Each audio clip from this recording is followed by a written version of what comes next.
Barbara Olson, this month's edition of the Washingtonian has a story. It's called The 100 Most Powerful Women. And in it, Girls Rule is the name of the article.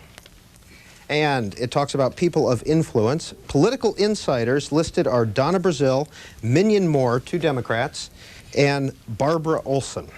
Why are you listed as an influential political insider?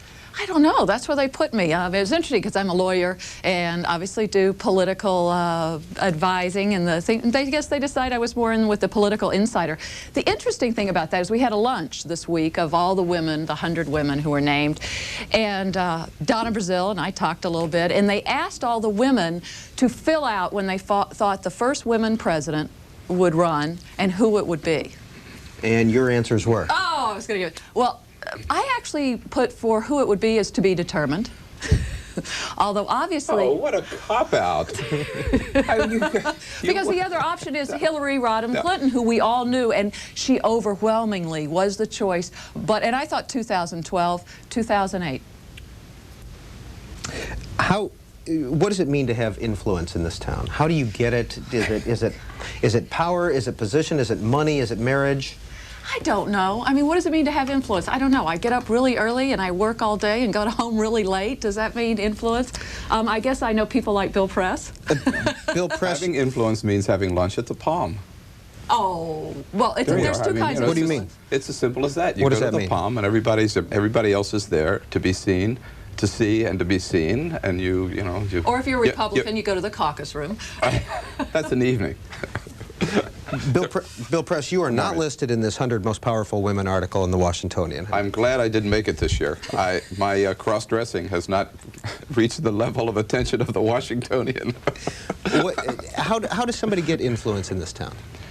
First of all, you know what? You get influence in this town, I think, 2 ways. One, by the job that you hold, but that's transitory. More importantly, you get influence in this town by the person that you are. And if you are smart, and if you are, I think, willing to reach out and help other people and be helpful, then I think you get influence. But, you know, the job disappears, the person stays. And I think a lot of people in this town think that the title that they hold is what gives them influence. And once that title is gone, they find out they're nobody. And does that include people in the media? Sure, it does include people in the media. You know, I think as in any city, and I'm relatively new to Washington, been here 5 years, there are more phony people.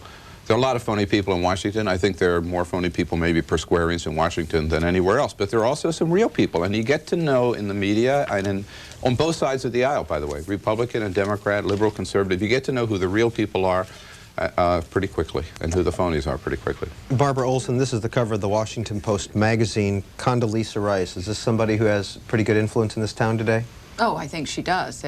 Influence not only in this town, but in the White House with the president. He relies on her. He's close to her. And I think she's probably one of the most influential women, I think, in Washington today. Yeah, I have to concur. She's a very, by the way, not a Washingtonian. I mean, she's worked in the White House before, but last few years she's worked at Stanford. But she's clearly a power in this town, and she deserves it. She's very, very, very good. Very well respected. There have been some talks about this week, a lot of ink about her and Colin Powell and who's in, who's out as far as the Bush White House goes. That's a favorite Washington game. I was going to say, this is Washington just wanting a fight. You know, they just want to fight so bad. I don't think that's going on. They're so professional. And I would think they probably have laughed about it. And they know it's the media hoping they could start a fight there. But you know, there is a lot of tension in any governor's office, in any mayor's office, in any president's cabinet as to who gets the final say or has the president's ear on any particular issue. And so there's some overlap between Condoleezza Rice and Colin Powell and Don Rumsfeld, but I would not believe those stories. It's much overplayed. And I don't mean to just focus on women, but 2 other articles appeared. That's fine with me. 2 other articles appeared.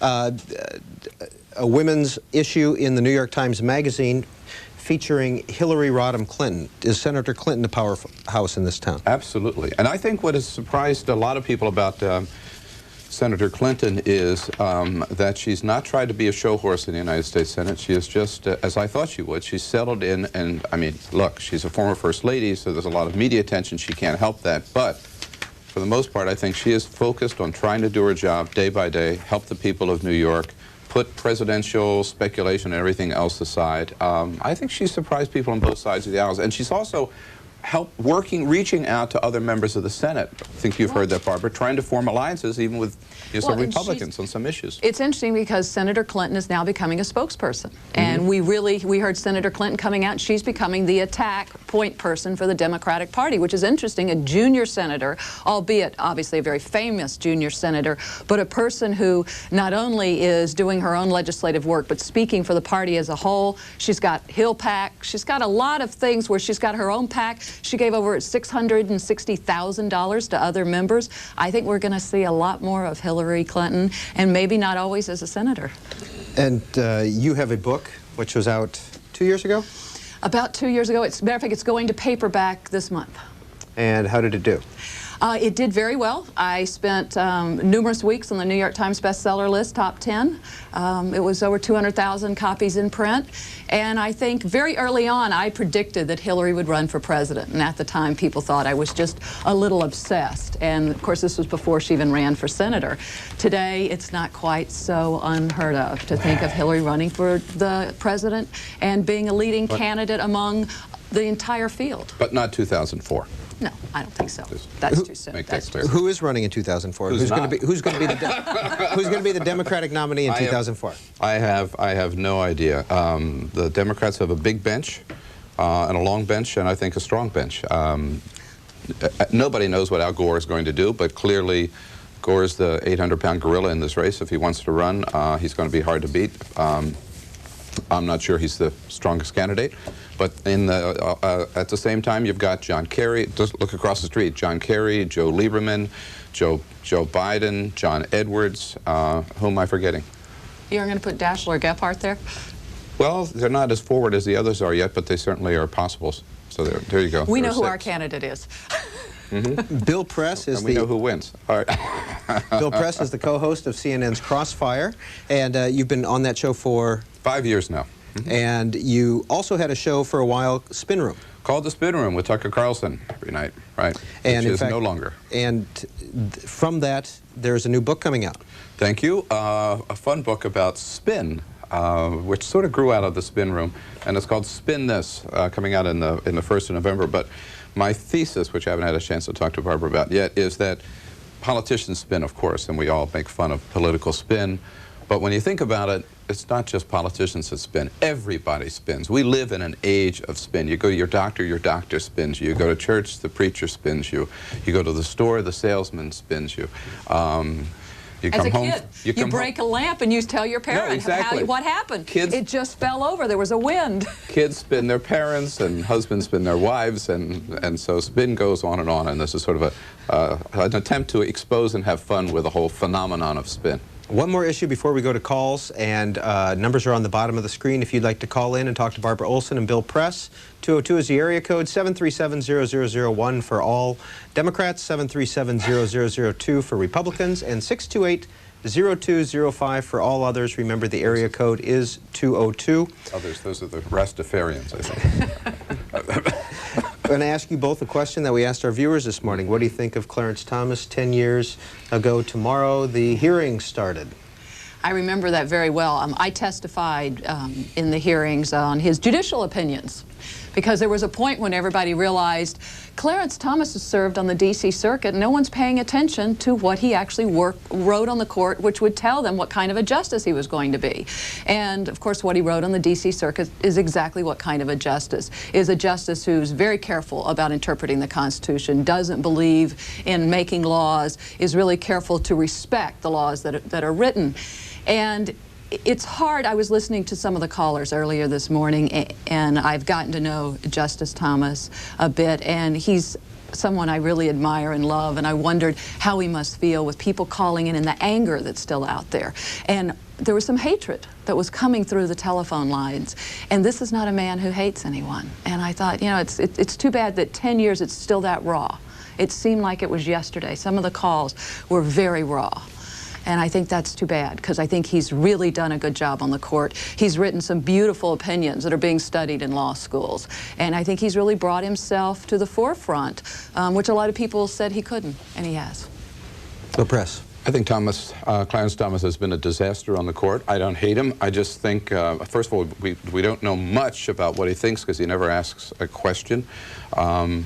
I think those opinions that I have read as a layman, and I'm not a lawyer, I've been thinking ever since I saw you asking this question, Peter, in the previous hour, whether there's one opinion that he's written that I agree with. I cannot think of one, and I still am not convinced that what President Bush said 10 years ago was correct, that he was the most qualified person in the country. I think we could have done a lot better. First call up for Bill Press and Barbara Olson is Lansing, Michigan. Democratic line. Hi, Bill. Good morning. Nice to hear you. It's good to be up this early Sunday morning. Remember that day that Victoria Tensing was on your program? Well, Victoria's been on many times. And she was going on about something, and you questioned her, and she had to back down because that bill hadn't been passed or it hadn't been completed. So you can't depend on her to tell it as it is. Barbara Olson, well, I just want to say Victoria's very sharp, a good friend. She knows what she's talking about. I don't remember that particular incident. Well, but I tell you, if I got her on that one, she's got me on several. Barbara Olson, how'd you go about writing your book? I spent a lot of time as a chief investigative counsel in the House working on the travel office firings, and then I spent another year working on the FBI files. After that, I left. I went over to the Senate, worked on the China investigation, and when I left and went into the private world, I looked around and thought that there hadn't been a book on Hillary Rodham Clinton. I thought she was going to be an important public figure and that she was going to be someone for years, so I put together a lot of the information that we made public from the committees. I talked to a lot of people. I read a great deal and then sat down and began going through her life to sort of look at a political outline of who she is, how her policies have been formulated, and as best as possible trying to predict what kind of a politician she was going to be in the future. Bill Press, I'll ask you this question. Is the cover of Barbara Olson's book, the picture used here, is that an editorial statement? Well, I think it was. I think it is. I'm pretty sure it was published by Regnery, wasn't it? Yeah. So it's the photo of Hillary Clinton that I would expect from Regnery Press. I believe they probably went through 10 million photographs to find the worst one, and they put that one on the cover. It's not the worst picture. And let me tell you what this picture... It's not complimentary. No, let me tell you, actually, it was not meant to be. Let me tell you what happened. This picture, when I saw it, I said, that's the cover. This is what Hillary's face is when she hears I've written a book. And to me, it was like someone going, oh, she's written a book. I just thought... But the book was supposed to be about Hillary, not about you. Well, you're going to like the cover of my next book. Your next book is? It's called The Final Days. It's the Clinton legacy, the last 2 weeks of the White House, and it's going to be out in mid-October. And Bill will like the picture. It's a very nice picture of the Clintons. Oyster Bay, New York, Republican line. I'll see. Yes, Ms. Olson, I know your new book deals with the last-minute Clinton pardons, and so I wanted to ask you about. Last month, Roger Clinton's attorney, Mark Garagos, acknowledged to the Los Angeles Times that Roger is currently in a cocaine rehab center in Arizona. And Garagos didn't dispute other details in the National Enquirer report that first broke this story, including the fact that Roger had a $1,200 a week cocaine habit for the last 7 years. Now, Ms. Olson, do you believe that Bill Clinton had no idea whatsoever that his brother was still a cocaine addict when he pardoned him for his 1985 cocaine convictions? Well, I mean, Roger's history clearly, Bill knew, and it goes way back into Arkansas, as you were talking about. What did Bill know? Was he in denial? I mean, what President Clinton knew and what he really knew, it's what the meaning of knew is. So I hesitate to say, yes, Bill Clinton knew, and he pardoned him anyway because he knows he has a troubled brother. That's a question that I don't even try to answer. I just think everybody's been in the White House has troubled members of their family, and it's pretty obvious to me that if the president pardoned his brother for a cocaine conviction, he knew his brother had a cocaine problem. End of story. Pittsburgh, good morning. Good morning. Hi. Morning. There's a few comments that I would like to say. First of all, Barbara Olson, for you to get on this show and talk about how people spew hate towards Clarence Thomas, after years and years of you trying to bring down the first family, I mean, Hillary Clinton's got more class in her one fingernail than you do in your whole body, okay? And second of all, as far as I'm concerned, as a black man married to a white woman, I find Clarence Thomas to be an Oreo cookie, okay? And I'm sure you know what that means, okay? And as far as the president... Caller, is it because he's married to a white woman? No, it's because he's forgotten where he came from, okay? What it took for him to get to where he is right now, okay? And for him to make a ruling about the election the way that he did and didn't have the guts, any of those justices that ruled the way that they did and, you know, and hide behind their robes, they don't have the courage to actually say why they ruled the way that they did. Barbara Olson. Well, I mean, I think the opinion speaks for itself, and a lot of the justices view that, and that's what they've said when they're asked about why did you rule this way or that way. They really do want, the opinion does speak for itself. And I was listening to the caller, and it's what I said earlier. I wish there was something one could say that would stop people from having these sort of feelings and these raw feelings about Justice Thomas. He is on the Supreme Court. He works very hard, and there doesn't seem to be any way to change those views, so you just have to listen. And when he's called an Oreo cookie, I don't think that does justice to him or anyone else that's listening. Bill Press, the New York Post this morning talks about... Can I just... Oh, I'm sorry, yes. I just think, I don't think personal attacks have a place in the political dialogue. I don't engage in them myself, and I don't appreciate others who do. But I'll just add, I think that I agree with Alan Dershowitz that Bush v. Gore decision is the worst decision in the history of the Supreme Court. Worse even than the Dred Scott decision, because the Dred Scott decision was based on justices interpreting the Constitution as people at that time, a lot of people, most people did interpret the Constitution. Bush v. Gore was pure, raw politics. And for the court to go there, I just think was wrong, and I think history will show that. The opinion doesn't read politics. The opinion reads constitutional law, and if anybody takes the time to read it, they'll see there isn't raw politics there, but that's Barbara, never going to get what happened to said. one man, one vote?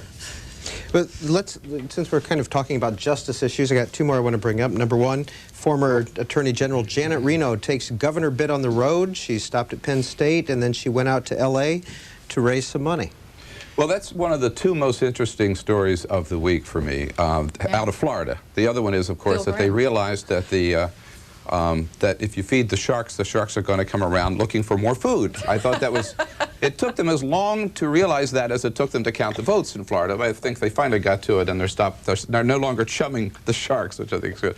The Janet Reno thing is a fascinating story. I think it's going to be the most interesting race in the country next year, governor's race, certainly, eclipsing the California race by far. Will she win the primary? She'll win. I think Janet Reno wins the primary, and then anything could happen. I think it's an uphill fight for her, I gotta say. She brings a lot of baggage, but if she can make Jeb Bush the issue, she could win. Well, and the problem, I mean, this is an important election for a lot of reasons, one of which the people who believe, like Bill, about the Supreme Court case would like nothing better than to take down Governor Jeb Bush as sort of a signal of what they hope is to come in the next election. So this is an election where they're really going to look for how powerful is the Democratic Party, can they take down a Bush and then aim their sights for the next Bush. And so I think it's going to be a race that's going to be followed. Janet Reno never shies away from controversy. She's got a lot of baggage walking into Florida, and some of it in Florida, and it'll be interesting how she handles the broader issues of budget and things beyond just law enforcement. She was a prosecutor. Are you suggesting that the Florida governor's race will be seen as payback time for Democrats, so they take care of Jeb Bush now and then they get George Bush 2 years later? Are you really suggesting that? That's what I'm hearing from activists in the field. You know what? Are you shocked? You are absolutely right. We agree. We better stop now. Barbara Olson is a former counsel to Senator Don Nichols. She also served on the House Committee on Government Reform and has been a counsel for the House of Representatives. And you also work for the Department of Justice. Your husband currently works for the Department of Justice. Yes, he does. Who is he? Who is Mr. Barbara Olson? I love that. He's currently the Solicitor General, working under General Ashcroft in the Department of Justice. And that's Ted Olson. Yes. Next call up, Fort Worth, Texas. Good morning. Yes, good morning. I love Cecil Van. Bill Press, I just wanted to say that I watch Crossfire every day. God bless you. I just can't wait to get. I just can't wait to get home just to see you. I think you are fair. You're reasonable. You just are well, and you speak the facts. And that's all I wanted to say. Thank you very much. Thank you. And if I'm blushing, it's just because I'm so bashful. Greenville, South Carolina, Republican. Good morning. How you doing? Good. Bill Press, you don't seem as mean as you do on Crossfire. You seem like a nice guy. Well, it's early Sunday morning. Oh, okay. Give me a chance to get some more coffee. But don't tell anyone. You seem like a real nice guy. Thank I read an article recently in the USA Today that showed that percentage of people aged 25 to 35 who went to college, and they showed different countries across the developing world, and the USA led the pack at 25% versus France at 17%.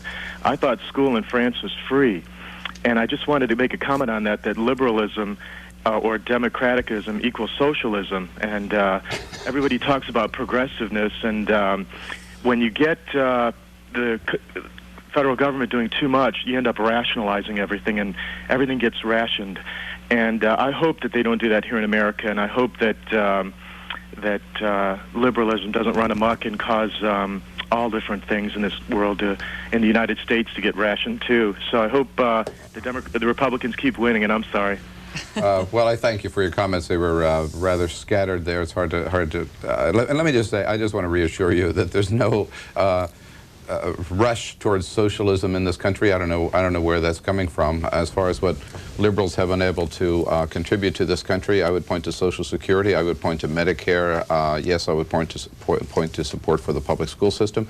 And all I can say is, caller, I, like you, take pride in the fact that if the numbers are correct, that 25% of Americans have gone to college, and maybe someday we'll get that up to 50 or 75.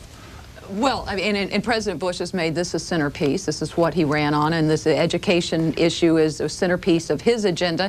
He's got an education bill he's calling on the Democrats to pass. They're loading it up with goodies for the unions, and, you know, the college graduation numbers, that's terrific, but we've got fourth graders who can't read still, and I think it's very important, and I think President Bush is right. Kids have got to learn to read, or they're lost. I think Mrs. Bush is going to testify this Tuesday, the Senate Education Committee, on reading skills and children's learning skills. I think it's a good emphasis, and I think if we can get kids to learn to read at the right time, then the other falls into place, and we'll have a lot higher numbers. I'm all for it. I'd take half the money we're giving to the Pentagon and put it in public schools, and unfortunately, there's no money left for the President's education bill today because of the tax cut has drained the kitty.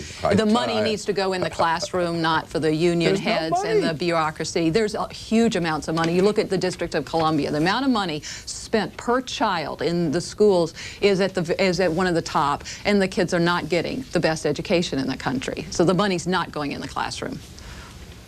Okay, is it my turn? Continue. I was just going to say, the money, I was talking about, the money is not there across the street for the present education bill, because even Mitch Daniels, the budget director, says the tax cut has depleted the surplus.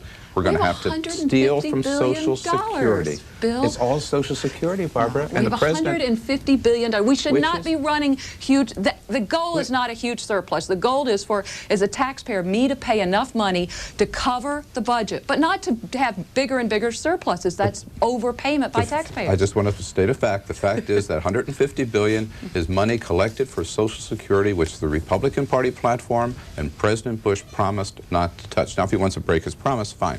In a related issue, David Rosenbaum in the New York Times writes, like father, Bush is caught in a politically perilous budget squeeze. Do you see similarities between 1990 well, I mean, now? Everybody's talked about the slowdown, and certainly we know that that's what the senior President Bush had, the slowdown. However, I think it's a very different administration. I think the solutions are different. What I love about President George W. Bush is he understands that let's cut some of the spending. I mean, we're now going through an appropriations process, and I think someone pulled out, I think 19,000 in-district projects at $280 billion. And I think President Bush is going to say, look, let's cut a little of the spending. I only want it to grow at 4% increase. And we do that, and then we'll have reinvigorated economy. Whereas, as we all know, President Bush, the senior, raised taxes. He couldn't get the spending cut, and I think President Bush is not going to make that mistake. Bill Press, I want to ask you also the same question, see any similarities, but this is the photo of President Bush Sr. in the New York Times. Is that an editorial statement? That's no... Yeah, kind of, although it does look like, you know what, it looks like Dana Carvey to me on Saturday Night Live, you know. I think they may have pulled the Read My Lips. They tried to get the Read My Lips, no new taxes. I think that was what they're aiming for. Is that an editorial statement, Barbara? Oh, I think it clearly is. Of course it is. I mean, they've got his hands. That's why you said it reminded you of Dana Carvey, because they got sort of the caricature picture of, you know, is it a news picture? Here's what he's saying. Not going to go there. Not going to go there. It's sort of what you said about my book. There's a choice of pictures, shall we say. But on the more serious question, I do agree with Barbara to this extent. I mean, there is a similarity, but this administration is a lot smarter than the previous Bush administration. I think they're going to, they recognize the problem and they're going to try to deal with it sooner. Bush 43 will than Bush 41 did. But the problem is a serious problem, and I think the problem is largely of the president's making.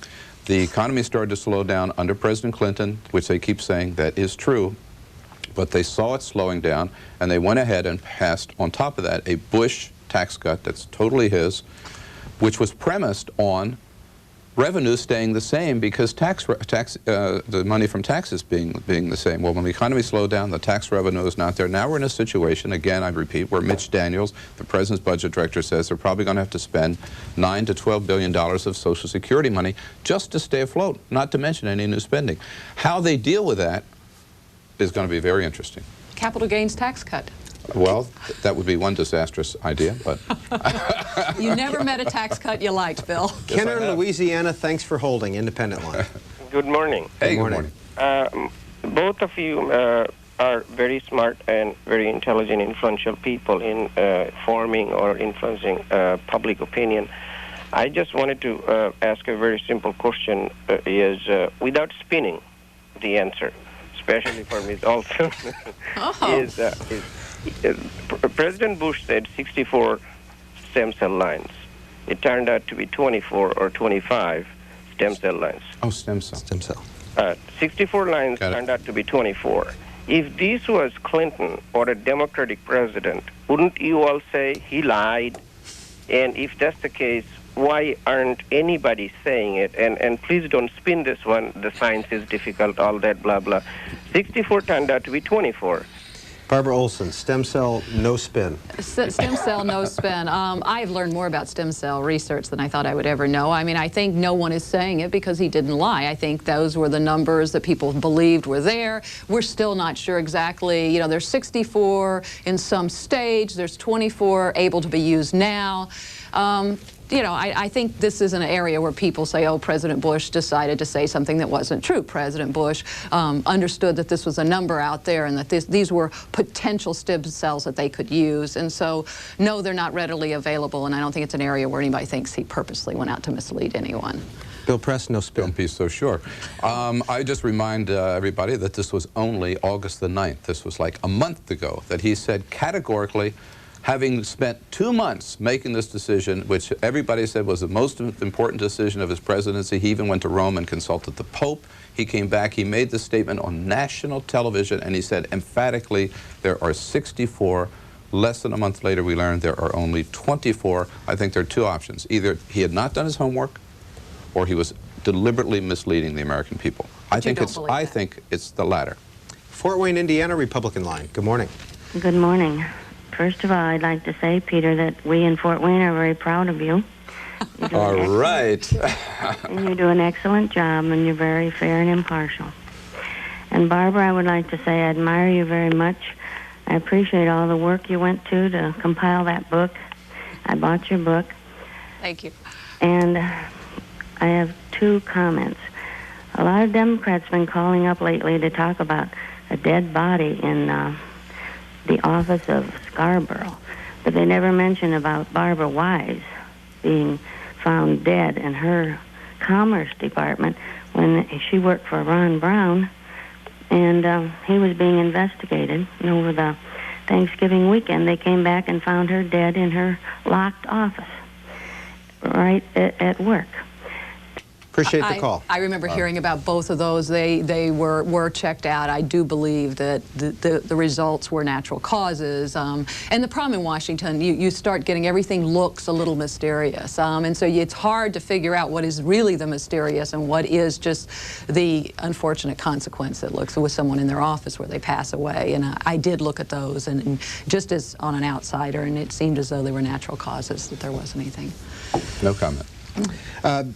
Bill Press, this email came in for you from addiebill@aol.com. Dear Mr. Press, do you remember the column you wrote during the impeachment era defending and admiring Kathleen Willey and her pearls? With 20/20 hindsight, would you still have written that column? Yes. I wrote the column at the time saying, this was when she gave her, I believe it was a 60 Minutes interview, which I watched. And I wrote the column the next day for the Los Angeles Times saying that I believed Kathleen Willey. And I did believe her then, and I believe her now. I mean, I think she was clearly interested in the president, but he was also interested in her, and that there was some gripping, groping, hugging, I don't know, whatever it was. But I did not say that he should be impeached for it. But yes, did I believe her?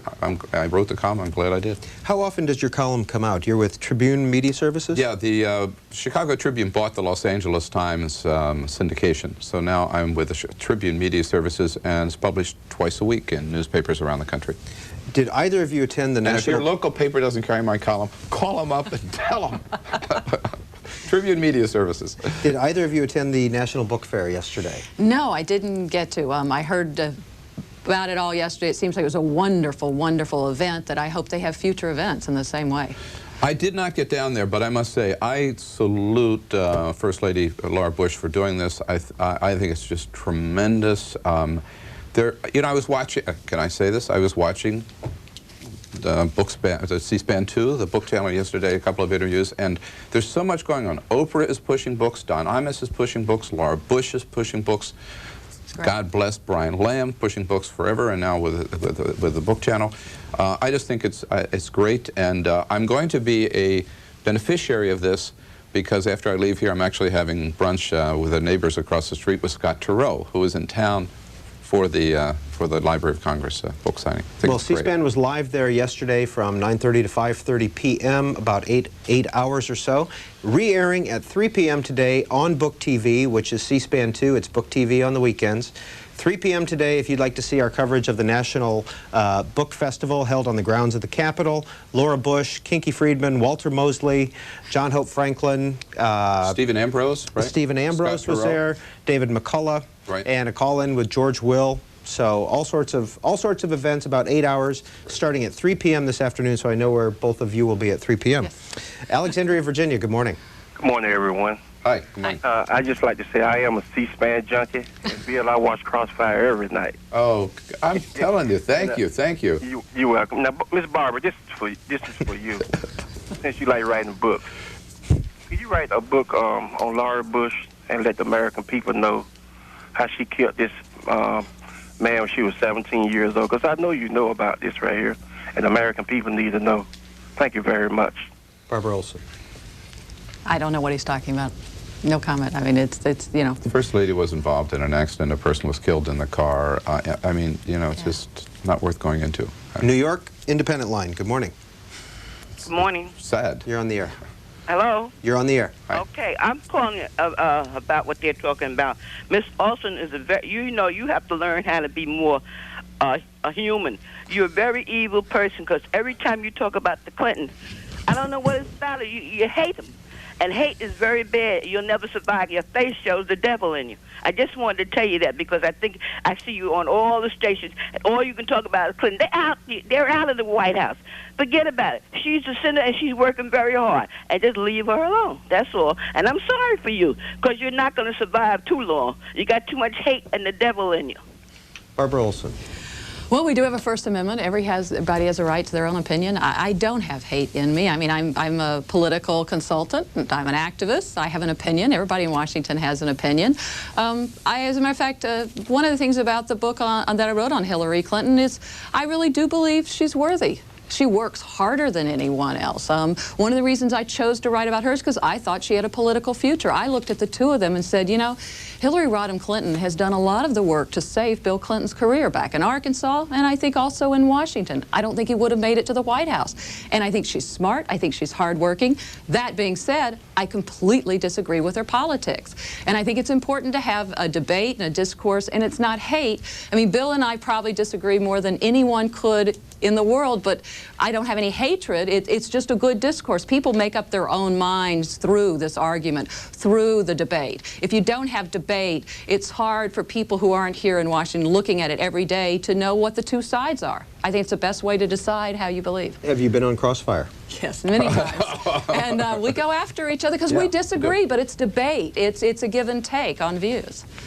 Next call up, Reading, Pennsylvania, Democratic line. Good morning. Good morning.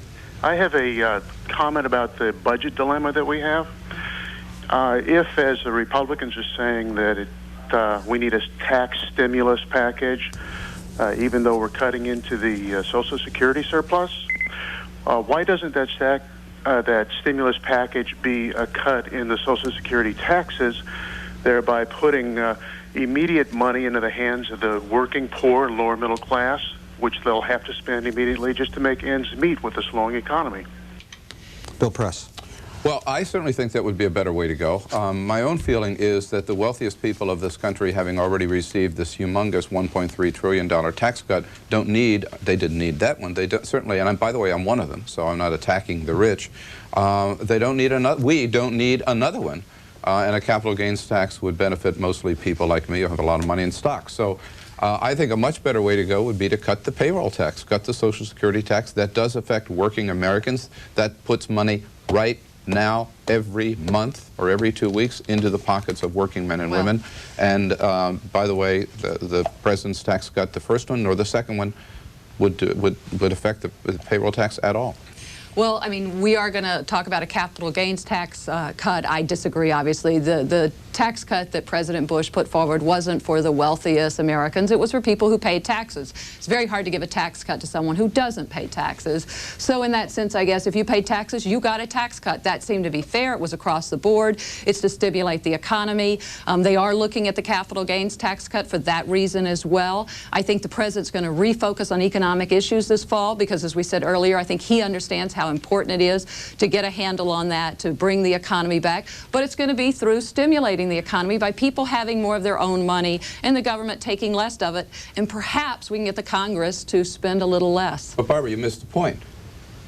It's not people who pay taxes. It's people who pay income taxes. There are a lot of working people, believe it or not, in this country. Pardon me, let me finish. For income taxpayers. But you didn't say that. You said people who pay taxes. Right. There are a lot of working people in this country, believe it or not, you and I don't know many of them, who don't pay income taxes. They don't make enough money. And the payroll tax, the Social Security tax, eats into their monthly or biweekly paycheck. Those people get no tax relief at all.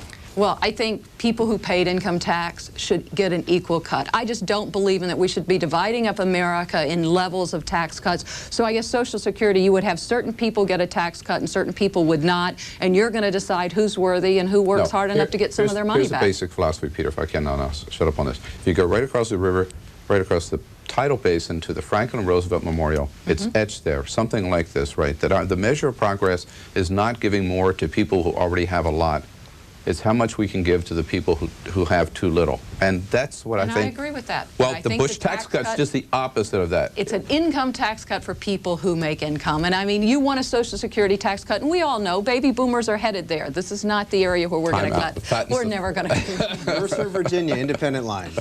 Yes, the Republican idea of tax cuts and elections is like the tennis tournament, at least on the men's side, still being played. It's a foot fault here. It's a line call here. In other words, it's rigged. Everybody knows all the majors, at least on the men's side, except the French Open, are rigged by this old corporate country club mafiosa that's been running it since the days of the British Empire. We need a little bit more democracy in both, I think. Well, as far as tennis goes, I think we saw democracy yesterday. God bless America, Venus and Sabina, and you know what a hard tournament to Bill play. Press, you brought out the sports section. This isn't a section that's often seen on the Washington Journal. But I well, see you brought it out with you. I so. brought it out. By the way, it's rare for me to read the sports page. But who could not I could be not with interested? this. I think it's such a great day for this country, such a great day for this family, a great day for California. And, you know, it was really tough. One of those sisters had to lose. Had to lose. And they're both champions. And the younger one did, which means she'll beat her older sister next time. Well, that's what I thought. If someone had, if you had to decide it, she's older and she could say, I have more years on you. Tough. Next call up for Barbara Olson and Bill Press is Reston, Virginia, Republican line. Reston. Good morning. I have a question for Mrs. Olson. Yes, sir. But first, I would like to say, Mr. Press, you're absolutely shameless. Thank you. No. Thank you.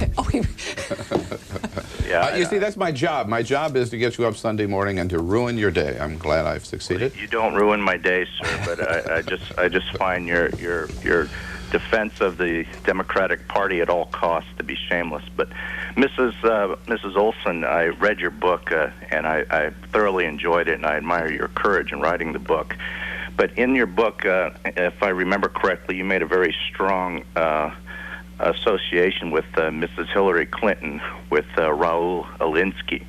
And I was just wondering why this relationship was not an issue during the Clinton years and also when she ran for Senate. I did. I compared her politics to Saul Alinsky. He was her mentor very early on. As a matter of fact, he offered her a job. Saul Alinsky is very well known. His book, Rules for Radicals, he really believed in sort of a radical change of government, but in a very, very smart way. His view was work from the inside, boll weevil inside, become the lawyers, the doctors, and then you can affect the change. And I think people who believe that are much more effective than standing out there with, you know, purple hair and armbands, the people that actually join in and try to change the government. What I thought was important was that Hillary Clinton should talk about her views. You know, the Marxists and the far left ideas that all of us came across when we were young and when we were in college. Hillary Clinton seemed to be very much a player. She was not just a student of, but really became a player in that. And I agree. I wanted to hear her views on these issues. I wanted to hear what she thought of the Communist Party, what she thought of Marxism. If that was just a teenage fantasy, it did not appear that to me, which is why I wrote about it a great deal in my book. I thought they were important issues, and certainly important was someone who's now a senator, who's a very powerful senator, and a spokesperson for her party. I can't believe that you're accusing Hillary of being a communist or a Marxist. Why did you even... I am saying that well, wait, I just listen to you. Why did you even use the word Marxist? I read Saul Alinsky. I think Saul Alinsky is one of the greatest people in the history of this country in terms of how to organize and how to be effective. And his message is exactly what you said it is, and then you distorted it. It is get involved. It's make a contribution. Don't burn the flag. Don't burn bridges. Don't burn down buildings. You know, be a productive citizen and get involved and run for office or whatever. Of our government as it stands today. It is not. And please, Bill, I didn't call her name, so let's not go there, because I didn't call Hillary a Marxist or a communist. I said there was a lot of influence, and I think as a politician you need to explain what your views are. Do you think that the federal government is the best entity to decide where you live, how you drive your car, how you spend your money? Are those your views? Do you want more government in people's lives, or do you want less government? Those are really critical for someone who's a leader. Let me just say this. We can disagree on the role of the federal government. But to throw out the word Marxism, I think is unjust, I think it's unfair, and I think it is red baiting. Well, both of you have had calls that are very praising and very damning. Do you consider yourself polarizing figures? Do your jobs make you that way? There hasn't been much in between. I guess we are, and in a sense, I mean, it's sort of, I mean, Janet Reno's a person, we talked about her earlier, where you love her or hate her. I would hate to think that we are that kind of person, because here's where I come from, okay? I respect Barbara a lot. I disagree with her, okay? But I can still like her and have lunch with her or be on a show with her, right? And I think that's the way it ought to be. I think you can agree to disagree agreeably. And I think that's what people watching ought to think about people that they see on television. Well, I disagree with them, but okay, I disagree with them, right? I mean, that's kind of what makes ball games. So I think that's the way it ought to be. Unfortunately, a lot of people, it's either real hate or real love?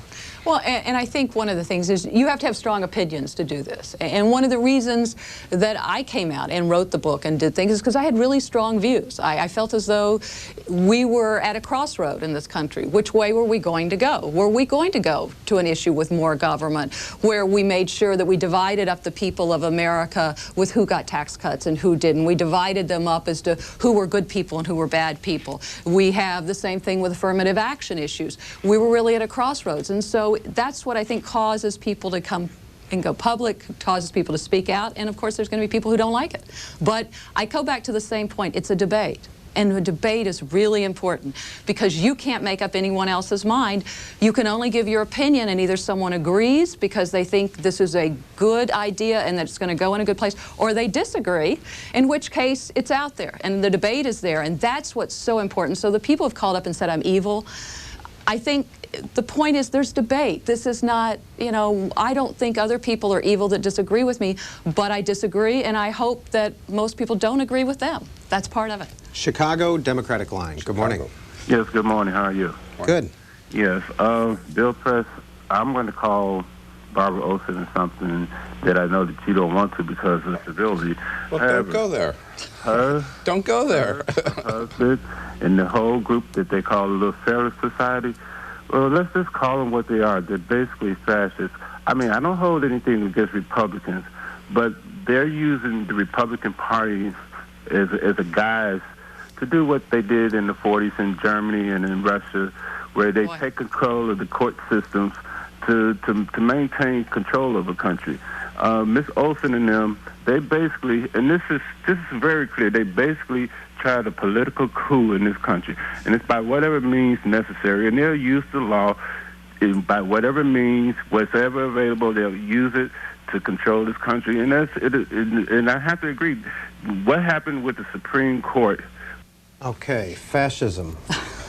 Well, I would just ask the listener and anyone who's heard that listener and agrees with them, go to a Federalist Society meeting. It's open. It's not closed. It's a debating society. What is the Federalist Society? The Federalist Society is a group of lawyers that believes in limited government. I was introduced to them when I was in law school. I was a conservative in law school in New York and sat there and heard debates from some of the great thinkers on the right and the left. And the Federalist Society is very careful to have balanced debate, same kind of thing. They want to give and take. They want you to make up your own mind. But more important, it's open. You can go to any meeting you want to. You don't have to be a lawyer. You don't have to be a member. And it's a debating society. I think it's too bad when people think that there is a coup. I think my view of the Constitution and the people such as Justice Thomas and Justice Scalia, and I'm not just limiting it to them, is that my view is I may agree with Justice Thomas or I may agree with Justice Ginsburg, but I want them to be bound to a document, and that's the Constitution. I don't want anyone, a judge on any level, just waking up one day and deciding, I'll rule this way because I like Bill Press, he's a friend of mine, or I like this issue. I want them bound to something that's fair to both sides. And I think that's true of so-called conservative judges and so-called liberal judges. If they're bound to a single document and bound to the statute, the way it's written in the words, then you don't have people, conservatives making decisions that liberals don't like. You don't have liberals making decisions that conservatives don't like. You're going to have a real type of law that we can all respect and that our elected officials wrote and that we abide by in this country. The theory that people are going to be absolutely blind to anything but the Constitution, I find, is just totally naive. Every judge interprets the Constitution based on his or her experience and philosophy, political philosophy. And, you know, as much as we may say we don't want to see judicial activism, I don't think we've seen more judicial activism in the history of this country, Barbara, than we've seen under the Rehnquist court, and the Bush v. Gore decision is the worst example of it. And I'd rather go to the Smithsonian Book Fair than a meeting of the Federalist Society. Bill Press is the former chairman of the California Democratic Party, held that post for about 4 or 5 years. He's won 4 Emmys and 1 Golden Mike. What did you win the Emmys in? For commentary. I was doing political commentary on KABC and KCOP TV in Los Angeles, and I guess the competition was pretty light in a couple of years, and I walked away with an Emmy. BA in philosophy from Niagara University. Yep. And an STP from the University of Fribourg. What is that? It's actually STB. Thank you. It should be, and it's a bachelor's in sacred theology. I was studying for the priesthoods in the seminary, and I got my second bachelor's in theology in Fribourg in Switzerland. Next call up for Bill Press and Barbara Olson, Madison, Wisconsin, Independent Line. Good morning. Morning. Good morning. First-time C-SPAN caller. I appreciate the earlier discourse on taxes and the economy. When I hear liberals talk about economics, I somehow have to liken it to O.J. Simpson talking out against spousal abuse. Oh, there's an analogy. Yeah, well, you see, I don't really think you guys have it down correctly. And really this question is for you, Bill. I don't understand why it is that when there's a slowdown and for some reason the government feels that they need to create jobs to strengthen the economy, the only way that this can be done is through tax cuts for those to risk their capital for jobs to be created. I don't understand why you can't see that. That's my question, please. Well, I'm not against tax cuts. I think the question is, where do the tax cuts go, and how big are they, and when do they come? Let me just put it in perspective, okay? And maybe something you can identify with. I don't know about your savings or about your 401k. I can tell you what mine have done for the last year. They've just gone progressively down. And the slump started last September. And so the question is, how do we get out of it? And at that time, George Bush said, which even John McCain said was crazy, George Bush said, we can have this huge tax cut, but there'll still be plenty of money left over for prescription drugs, for education, for defense spending, for all these other priorities, and not touch Social Security. And that was based on a continuing, an economy that was continuing to grow at 4%, and the tax revenues continuing to come in. Obviously, that didn't happen, but he knew in last September it wasn't going to happen. So what did he do? Went ahead with a tax cut anyway, and the tax cut was geared, over 60% of it went to the wealthiest 1% of Americans. Now, has it helped?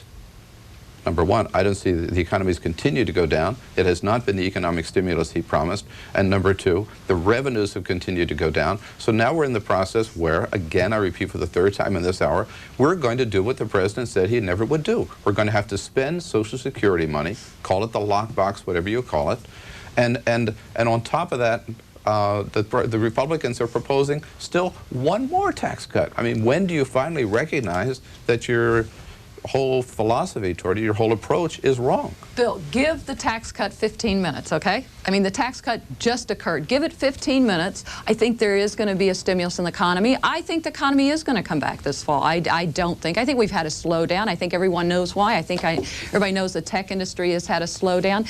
Give it some time. Let's try to get spending under control. I think it's a wonderful idea for President Bush to say, you know, let's just have a 4% increase in discretional spending.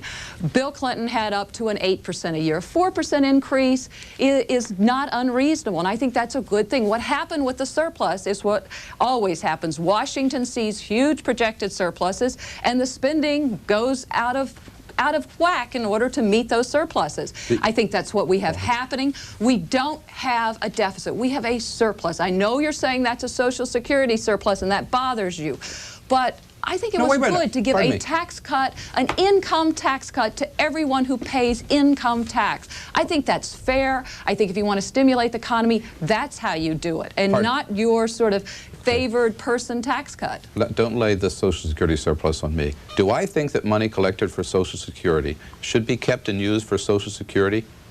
Yes. Am I the only one? No. I point you to the platform of your own party, the Republican Party, which says those funds are sacred and shall never be touched.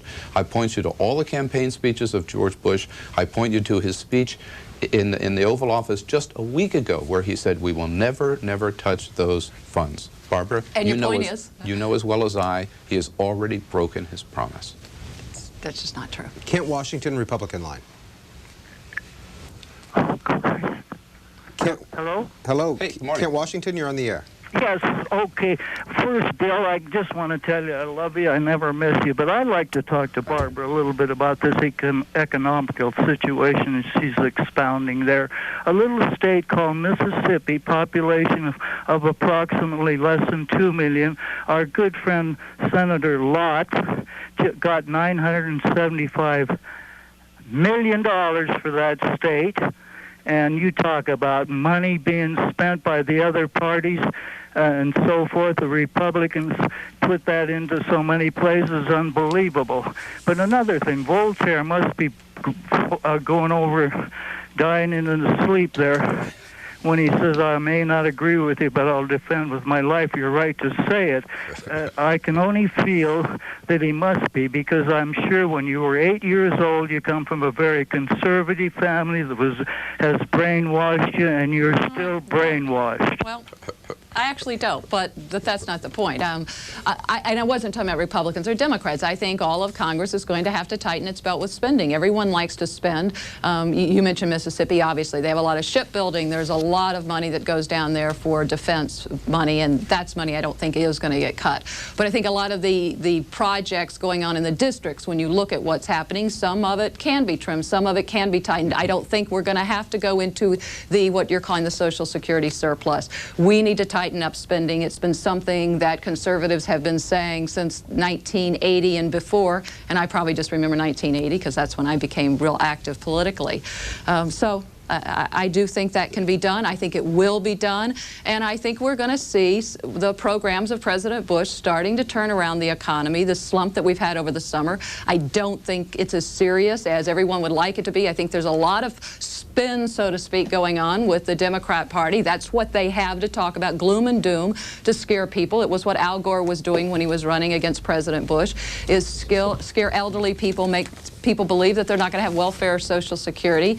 And I see it sort of as an extension of that, as a political posturing, getting ready for the year. Because in Washington right now, you would think it was the election coming up this year, not next year. Everybody's really focusing on it and looking at it. 2 quick points, Peter. I know Sure. we're almost out of time. Number one, the ship that the caller was referring to is sort of a helicopter aircraft carrier that the Navy says they do not want, they do not need, but Trent Lott is forcing on the Navy and forcing that money in the budget. It's a gross example of pork barrel spending. I just wanted to show this. This is a headline on the front page of a Washington Post this morning. Bleak economic, what is it? Statistics erode optimism for fall, where it says most U.S. economists say the economy is not going to come back this fall. It's worse than we anticipated. I would believe them rather than Barbara Olson. Well, luckily I read my Washington Times first, not my Washington Post. Oh, there's an unbiased source. Last call for Barbara Olson and Bill Press, Bixby, Oklahoma, independent line. Yes. Can you hear me? Yes. On the air. Okay, listen, I've got just a couple of points to make here. First of all, Bill, I love you. Thank you. I watch everything that you do. Your program is the only program that I have ever taped for later viewing in my whole life. I'm 48 years old. Thank you. Number two, I am an over 25-year Republican. Because I believe Gore won the election, I am now an independent. Number three, Barbara, you are a witch on a witch hunt. You did not have courage to write this book. You wrote this book for money. You wrote about the most famous person in the world, and you're making money off of Hillary. I saw how you conducted yourself during the election. You're one of my least favorite people. Number four is you Republicans need to understand that we can't eat money. Number five, I'm glad that we had a president like Bill Clinton. It's nice to know that we had a president that plays music, has sex, and even smoked pot, because that is certainly closer to the average American than you are. And I am a self-employed person of over 22 years, and this is the first time in my life I feel like I'm getting more government than I'm paying for. And when it comes to the boys that are in the big house right now, it's just like the Wizard of Oz to me. Boy, I'll tell you. This call, Crossfire's tame compared to C-SPAN. She is probably getting more government than she paid for. I'm getting more government than I paid for, and that's what I think is the problem. I wish we got less government, just the government we paid for. I don't think I'm getting enough government right now. I mean, you know, George Bush is working part-time. He has a 26-day vacation. He comes home and he works half a day and goes to Camp David for the weekend. Did you miss all of the things he was doing in August? Oh, come on, Actually, Bill, I prefer you he know stay that. in Texas, to tell the truth. You know that's not true. Barbara Olson said nice things about Hillary Clinton. What's one nice thing from you about George W. Bush? George W. Bush, I think he really, I know that he really is sincere in his beliefs. He wants to do a good job, and he is working hard at it. I think his policies are misguided. Bill Press is the co-host of CNN's Crossfire, new book coming out November 1st, Spin This. Barbara Olson is an author, attorney, and conservative commentator, author of Hell to Pay, new book coming out in October, mid-October. And the name? The Final Days. Thank you both for joining us. Hope you both come back. Thanks, Peter. Greg Giroux of CQ will be here in about 15 minutes or so to talk about politics, all the political races, the gubernatorial races in Virginia and New Jersey, along with the 2002 congressional